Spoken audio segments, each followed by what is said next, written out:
Hi friends, సొరకాయ పచ్చడి ఎలా ప్రిపేర్ చేయాలో చూసేద్దాం రండి. ముందుగా ప్యాన్ పెట్టుకొని ప్యాన్లో కొద్దిగా ఆయిల్ వేసుకోవాలి. ఈ ఆయిల్ అనేది హీట్ అయినాక కొన్ని పల్లీలు, అలాగే కారానికి తగిన విధంగా పచ్చిమిర్చిని కూడా వేసుకొని ఫ్రై చేసుకోవాలి. నేను 6-7 పచ్చిమిర్చిని యాడ్ చేసి ఫ్రై చేసుకుంటున్నాను. ఈ పచ్చిమిర్చి అలాగే ఈ పల్లీలు అనేవి ఫ్రై అయిపోయినాక ఒక ప్లేట్లోకి తీసేసుకుందాం.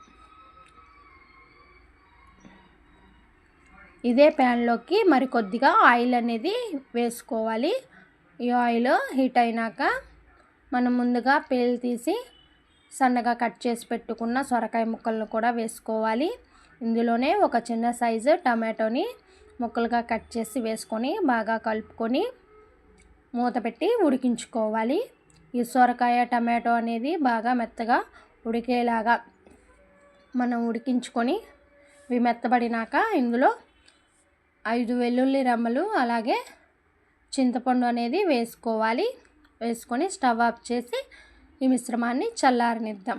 మనం ముందుగా ఫ్రై చేసి పక్కన ప్లేట్లో పెట్టుకున్నాం కదండి పల్లీలు, పచ్చిమిర్చి. ఫస్ట్ ఇవి మిక్సర్లో వేసుకొని కోర్స్గా గ్రైండ్ చేసుకోవాలి. కొద్దిగా బరకగా గ్రైండ్ చేసుకున్నాక మనం ముందుగా ఫ్రై చేసి పెట్టుకున్న సొరకాయ టమాటోలను కూడా ఇందులో యాడ్ చేసుకొని రుచికి తగిన ఉప్పు కూడా వేసుకుందామండి. వేసుకొని గ్రైండ్ చేసుకోవాలి.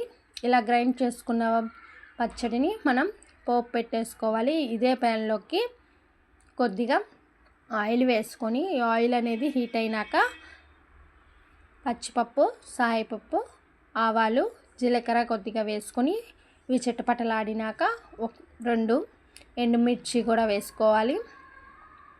4 దంచిన వెల్లుల్లి రెమ్మలు కూడా వేసుకొని కొద్దిగా కరివేపాకు వేసుకొని ఇవన్నీ ఫ్రై అయిపోయేలాగా వేయించుకోవాలి.